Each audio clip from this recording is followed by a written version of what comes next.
Come with me while I rant on my way to the dentist. I'm getting Invisalign done.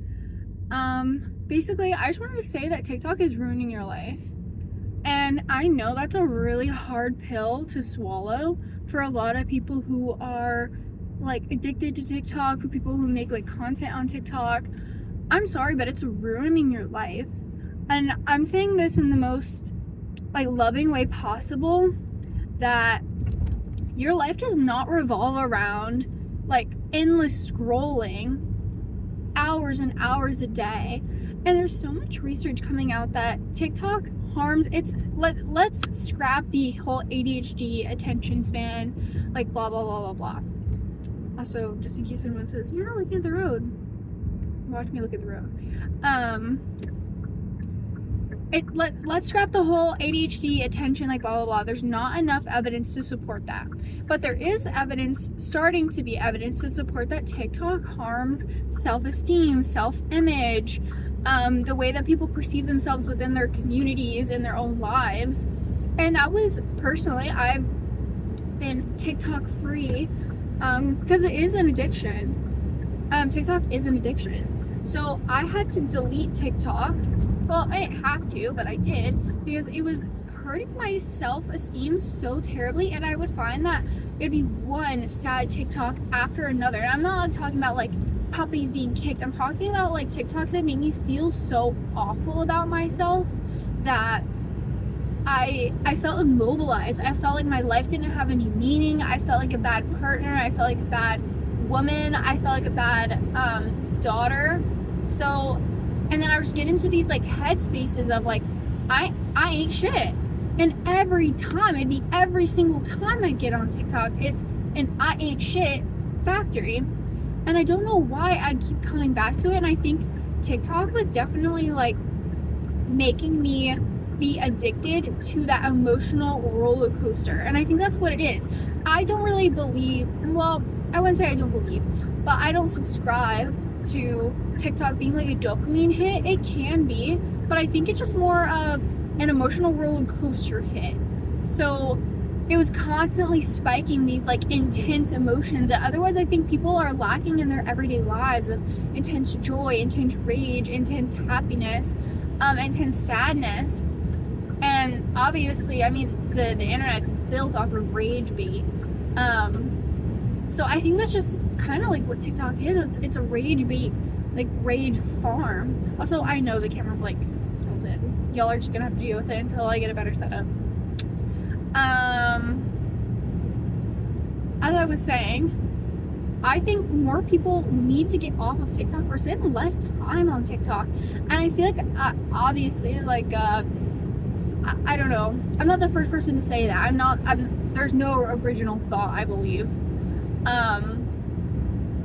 But the other day I was sitting in class in cognition, and my professor was proposing this research paper about how like TikTok can like be hurting attention span, like blah blah blah blah. We were actually picking it apart, like saying like how the study doesn't really support anything. And I was like, hey, and then in my own group we kind of had a lull in the conversation, and I was like, has any of you like ever thought of potentially deleting TikTok or taking a break from TikTok?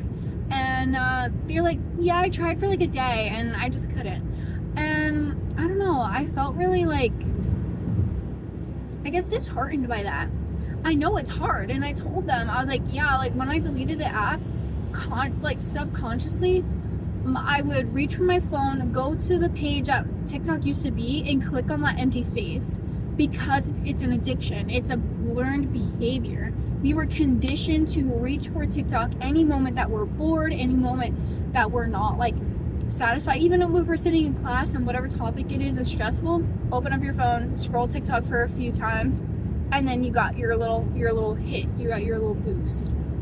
But honestly, anytime I would personally do that, I would open my phone, be distracted, just to distract myself. I would come out of that feeling even worse. I wouldn't come out of that feeling like, oh, like now I can take on whatever like subject this is, like da da da da. No.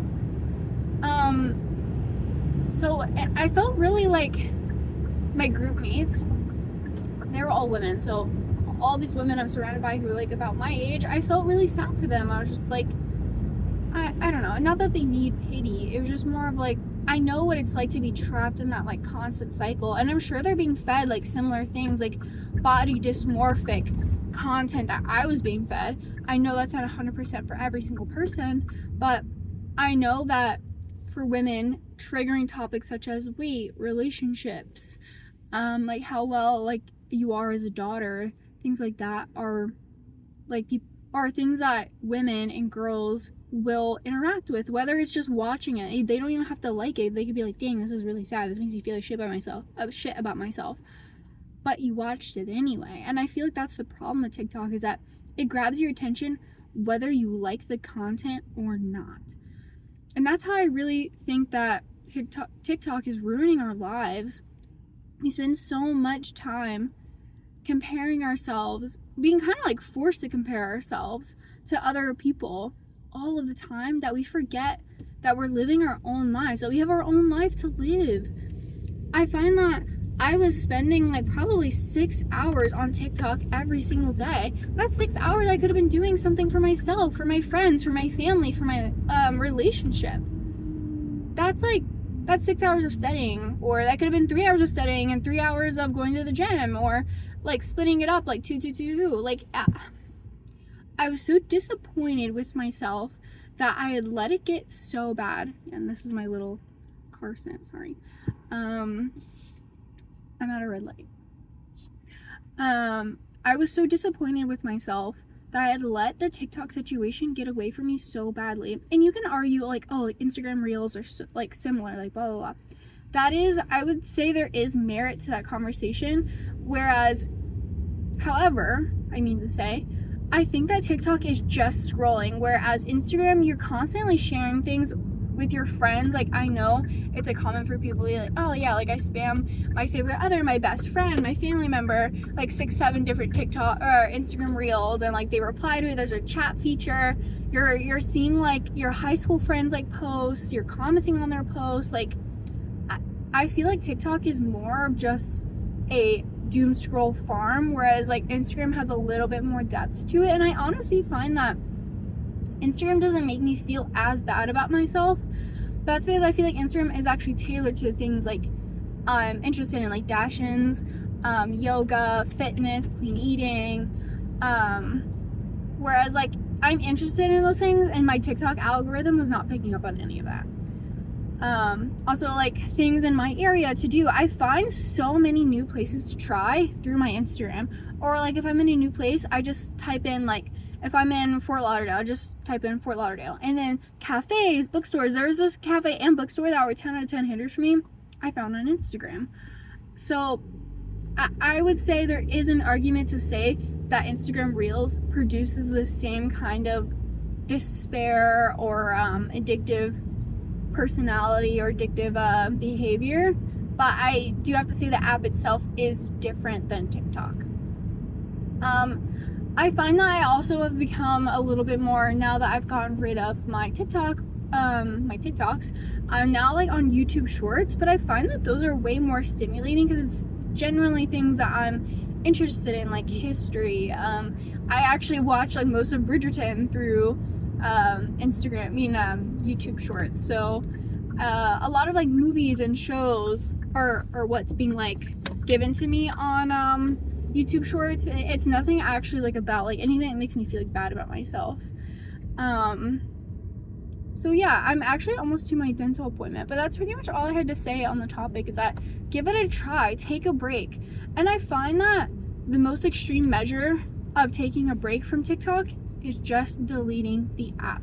I actually deleted my account and the app because I knew I'd be tempted to go like on my laptop and like scroll TikTok while I was in class. So obviously you don't have to follow any of my advice, but if you struggle like how I did, I would say deleting the account, and it is reversible up to 30 days. I'm past that now, so my account is not recoverable, but deleting your account, deleting the app off your phone are really good ways to like safeguard yourself. Or you can just keep the app, keep your account, and do it, I guess just taking that cleanse while maintaining that boundary, while still having it on your phone, still having the account, whatever works for you. I honestly just want everyone to be happy, to realize their full potential, to feel like they're being present in their lives. I don't know, I want to save everyone. Not that they need saving from TikTok, but I want everyone to feel like they have their own lives that they're living, that they're not just living other versions of other people's lives through their own. So yeah, that's pretty much all I have to say. I hope that you guys have a good weekend. I don't know how often I'll post, but I'm hoping to make more content like this of just like car chat, because I drive a lot, unfortunately. I hate driving. That's another conversation for a different time, but I hate driving. I love my car, I love the freedom that it has, but I wish I lived in a more walkable place. All right, bye.